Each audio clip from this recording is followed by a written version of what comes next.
అదేవిధంగా హైదరాబాద్ మెట్రో విస్తరణకు సహకరించండి. నిన్న మోడీని కలుసున్నారు. ఒక తెలంగాణ ప్రాజెక్ట్స్కి సంబంధించి డెవలప్మెంట్ యాక్టివిటీస్కి సంబంధించి ఒక వినతిపత్రం కూడా అందజేశారు రేవంత్ రెడ్డి. సో పలు అభివృద్ధి పనులపై మోడీకి వినతిపత్రం అందజేసి వాటి అవసరాన్ని వివరిస్తున్న సీఎం రేవంత్ రెడ్డి.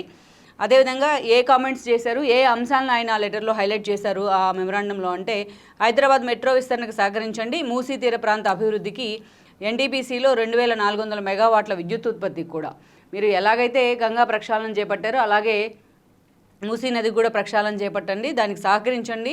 ఎన్టీపీసీలో 2400 మెగావాట్ల విద్యుత్ ఉత్పత్తి కూడా ఎక్స్టెన్షన్ ప్లాంట్కి కూడా సహకరించండి అంటూ కూడా అడుగున్నారు ఆయన.